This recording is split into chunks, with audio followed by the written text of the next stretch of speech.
สบายดีอยู่ข้าพเจ้าเจเจจากช่อง J Channel เนาะเดี๋ยววันนี้เขาก็มาอยู่กับ Samsung Galaxy A04 ตัวใครที่กำลังหาโทรศัพท์มือถือราคาเริ่มต้นเนาะเพราะตัวนี้ราคาเปิดโตมาอยู่ที่2,99,000 กิเท่านั้นเองและสำหรับใครที่กำลังหามือถือให้พ่อให้แม่บอหรือว่าให้ลูกให้หลานเป็นเครื่องแรกที่ใช้เนาะเดี๋ยวมาลองเบิ่งมื้อนี้เขาจะมาเล่าเกี่ยวกับ Samsung Galaxy A04 ที่เขาไปใช้งาน1มื้อเต็มๆว่าตัวนี้ใช้งานดีบ่เป็นจังไดเนาะเพื่อให้ทุกคนไปลองตัดสินใจเบิ่งสำหรับตัวเครื่องคร่าวๆของ Samsung Galaxy A04 เนาะแต่ว่าตัวนี้ก็จะเฮ็ดต่อจาก Samsung Galaxy A03 ที่เปิดตัวประมาณ8 เดือนก่อนแต่ว่าตัวนี้ก็ดีไซน์ก็คล้ายๆกันมันแต่ว่าจะเปลี่ยนใหม่บนฟ้าหลังและกับบนกล้องเนาะสำหรับฟ้าหลัง A03 เนาะแต่ว่าเป็นรุ่นเก่า A03 ฟ้าหลังก็จะเป็นแบบผิวด้านลายขีดๆคือลายส่งยีนเนาะแต่สำหรับ Samsung Galaxy A04 ตัวนี้ฝาหลังมันก็จะเป็นออกแนวเหลื่อมๆแต่ก็จะเป็นแบบดีไซน์แปลกใหม่ของเงินปีนี้เนาะก็คือจะบ่มีขอบกล้องคือเราจะสังเกตว่าบนเลนส์กล้องจะบ่มีขอบแล้วแต่ว่าเป็น Samsung Galaxy A03 ตัวนี้ก็จะมีขอบกล้องอยู่แล้วตัวนี้สิ่งที่พัฒนาจาก Samsung Galaxy A03 ก็คือบอนฉากเนาะที่ว่าที่ฉากมันจะเปลี่ยนเป็น Type C แล้วถ้าว่าจะเป็น Samsung Galaxy A03 บนฉากมันก็จะเป็น Micro USB อยู่แล้วตัวนี้จะมีไมค์2อันเนาะจากที่เราเห็นก็คือไมค์ตัดเสียงรบกวนอยู่ด้านเทิงแล้วก็จะเป็นไมค์ที่เราใช้เว้าสื่อสารเนาะจะอยู่ด้านลุ่มแล้วก็จะมีพอร์ตแจ็ค 3.5 มิลมีลำโพง1ตัวลำโพงตัวนี้บอกเลยว่าเสียงดีเนาะดีเกินคาดในราคานี้ที่เราลองฟังเบิ่งและสำหรับตัวไมค์ตัดเสียงรบกวนเนาะถึงบางคนที่ยังสงสัยไมค์ตัดเสียงรบกวนมันดีแนวไหนเนาะคือกรณีที่เราแบบไปลมโทรศัพท์อยู่บ่อนที่แบบโหลดผ่านไปมาบ่เนาะสำหรับไมค์ตัดเสียงรบกวนเนี่ยมันก็จะตัดเสียงรบกวนออกเวลาที่เราเว้ากับสื่อสารกับแต่ละคนเนาะหรือว่าใครที่กำลังลมแฟนอยู่บางทีอาจจะว้าวระยะแฟนบ่ได้ยินเสียงอย่างแบบมีเสียงรบกวนอย่างถ้ามีไมค์ตัดเสียงรบกวนตัวนี้ก็จะช่วยได้ดีขึ้นเนาะและสำหรับสเปคคร่าวๆตัวนี้ก็จะใช้10ประมวลผลเป็น MediaTek Helio P35 แต่ว่าตัวนี้เป็น10 CPU ที่เน้นประหยัดพลังงานเน้นให้โทรศัพท์ใช้งานได้โดนใช้งานได้มืดและตัวนี้จะให้แรมมาอยู่ที่3 GB ความจำ32 GB แต่ว่าเป็นความจำขั้นเริ่มต้นของสมาร์ทโฟนรุ่นใหม่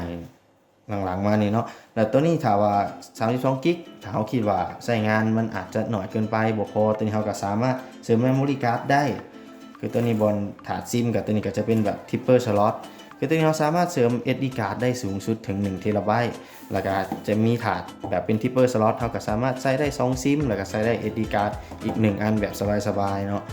จะว่าให้มาแบบครบครันเลยสำหรับ Samsung Galaxy A04 ตัวนี้และนอกจากนั้นเนาะตัวนี้ความพิเศษของ Samsung Galaxy A04 ตัวนี้จะได้กล้องความละเอียดสูงถึง50 ล้านพิกเซล f 1.8 แล้วก็กล้องเลนส์เดฟเซนเซอร์ไว้ถ่ายโหมด Portrait เนาะตัวนี้2 ล้านพิกเซลแล้วก็ f หูหับแสง f 2.2 กล้องหน้าจะอยู่ที่5 ล้านพิกเซลหูหับแสงอยู่ที่ f 2.2 เช่นเดียวกันสำหรับการดิ่นโซเชียลมีเดียเนาะตัวนี้ที่ว่าเดี๋ยวเราไปลองเบิ่งการดิ่นโซเชียลมีเดียการดิ่น Facebook ต่างๆหรือว่า TikTok เนาะตัวนี้บอกเลยว่าดิ่นได้ดีหรือว่าไถได้ลื่นถือว่าล่อมนี่เสถียรพอสมควรในระดับหนึ่งเนาะสำหรับราคาเริ่มต้นนี้ถือว่าแทบจะบ่มีอาการกระตุกเลยเวลาเราเลื่อนฟีดต่างๆเดี๋ยวต่อไปเราจะมาที่พาร์ทกล้องเนาะคือเราว่าไปแล้วของพาร์ทกล้องเราว่าไปแล้วสำหรับตัวกล้องตัวนี้จะอยู่ที่50 ล้านพิกเซลจะแบบความละเอียดเท่าเทียมกันกับรุ่นใหญ่ของมันเลยก็คือ A04s เนาะตัวไหนก็ได้50 ล้านพิกเซลกันแต่ว่าซอฟต์แวร์ต่างๆกันบางคนต่างๆก็จะต่างกันเนื่องจาก10 CPU มันต่างกันสำหรับกล้อง50 ล้านตัวนี้ถามว่าถ่ายได้ดีบ่สำหรับตัวเขาเองไปถ่ายก็ถือว่าตกใจพอสมควรว่าสีสันรูปภาพมันออกมาได้ดีแทบบ่ต่างจากรุ่นกลางๆรุ่นตระกูล A กลางๆเช่นตระกูล5ตระกูล7เลยถือว่าสีสันนี่ประมวลผลออกมาได้ดีถ่ายคนอย่างนี้ออกมาสวยงามเนาะถือว่าคมสัตว์สำหรับเลนส์50 ล้านตัวนี้แต่สำหรับการถ่าย Portrait ตัวนี้สิ่งที่สังเกตได้การถ่าย Portrait ถือว่างามในระดับหนึ่งถือว่าตัดขอบตัดหยังตัวคนนี่ก็ได้ดีพอสมควรถือว่าการถ่าย Portrait ก็บ่ถึงขั้นกิเลสเนาะถือว่า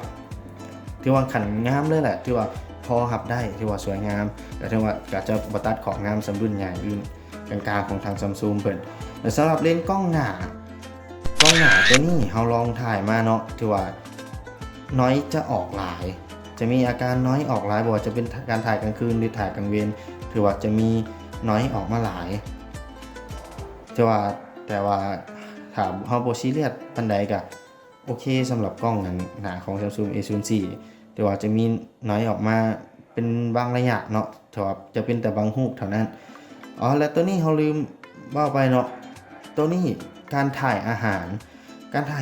นี่มันจะมีโหมดอาหารเวลาเราถ่ายนี่โหมดอาหารสีสันมันจะเข้มสีสดใสแบบน่ารับประทานเนาะบ่ว่าจะเป็นการถ่ายแบบอาหารแบบเป็นพวกสลัดบ่สีสันน่าทานเป็นต้มยำจังซี่ที่เฮาลองไปถ่ายมาถือว่าสวยงามเนาะกล้องหลังนี่ที่ว่าให้คะแนนนี่แต่ว่าให้คะแนนกล้องหลังนี่ให้สูงถึง8เลยถ้าว่าเต็ม10เฮาให้8เลยสำหรับกล้องหน้านี่เต็ม10เฮาจะให้อยู่ประมาณ5ตัวนี้สำหรับการถ่ายกลางคืนเนาะเดี๋ยวลืมบอกว่าการถ่ายกลางคืนตัวนี้คือว่าเฮ็ดให้ตกใจเลยคือว่าไปถ่ายกลางคืนมานี่แสงแทบแบบบ่เพี้ยนเลยบ่ดอกไฟยังก็เก็บแสงได้ดีคือว่าทำงานได้ดีเลยเวลาเราไปถ่ายกลางคืนคือว่าเก็บแสงต่างๆตอนกลางคืนนี่ได้ดีเลยสำหรับกล้องหลักของ Samsung Galaxy A04 ตัวนี้ในงานวิดีโอตัวนี้งานวิดีโอเราสามารถถ่ายได้สูงถึง Full HD 30 เฟรมทั้งกล้องหน้าและก็กล้องหลังเลยแล้วเรามีวิดีโอต่างๆเราลองไปถ่ายก็ถือว่าซีซั่นออกมาได้ประมาณ1เนาะแต่ว่าก็จะมีความรู้สึกว่าเฟรมเรทมันตกอยู่บางช่วงบางจังหวะแต่ก็ถืออยู่ในขันพอรับได้ แต่เดี๋ยวเขาจะมีรูปภาพแล้วก็วิดีโอต่างๆเนาะขึ้นมาให้เบิ่งว่าเขาไปถ่ายมาแล้วซีซั่นมันเป็นจังได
Justice Society.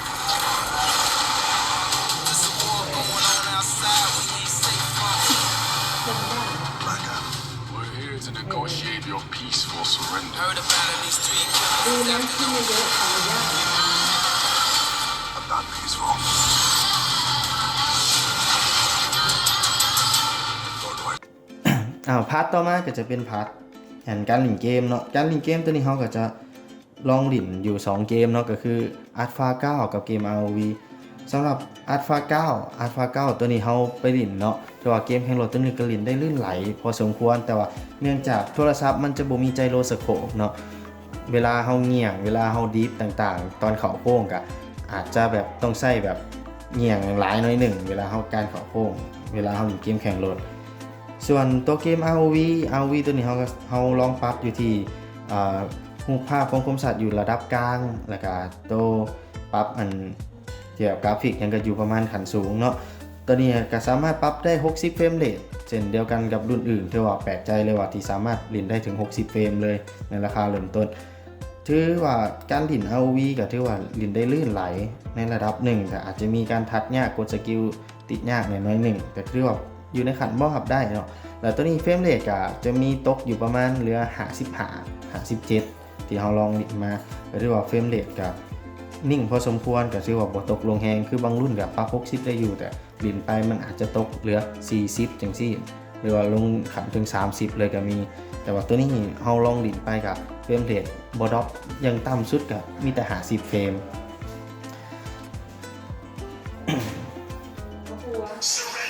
Dominating. Fred, you will surrender to my black magic. Shut down. This time, but I'll come back again and again.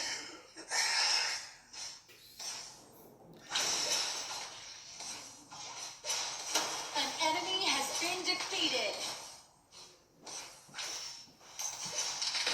Double kill. Triple kill.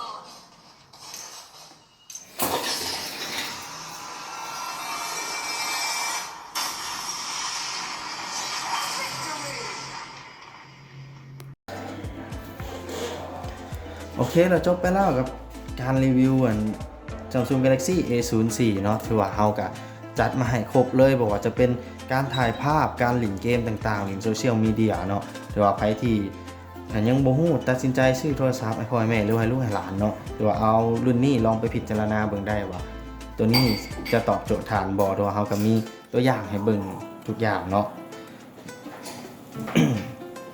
และสุดท้ายนี่ใครที่เบิ่งจนจบคลิปเนาะเฮาก็ถือว่าขอขอบใจที่เบิ่งมาจนจบคลิปเนาะแต่ว่าถึกใจจังไดก็อย่าลืมกดไลค์กดแชร์เฮาแล้วกด Subscribe ให้เฮานำเนาะแต่ว่าใครสนใจโทรศัพท์มือถืออาจจะบ่ฮู้ว่าจะไปซื้อห้านใดดีเดี๋ยวมีห้านมาแนะนำเนาะคือห้าน PVS Store ของพวกเฮาเนาะที่ว่าจะมีทั้ง Oppo Vivo iPhone Samsung Xiaomi จะว่ามีครบทุกแบรนด์เลยสำหรับมือถือนอกจากมือถือแล้วเราก็ยังมีทั้งคอมพิวเตอร์โน้ตบุ๊ก PC All in One ต่างๆถือว่ามีให้ครบเครื่องครบครันเนาะสำหรับเครื่อง IT ถือว่าใครที่แบบคิดถึงเครื่อง IT เข้ามาที่ POS Store ของเราได้แต่ว่ามื้อนี้เราขอกล่าวคำว่าสบายดีลาไปก่อนเนาะ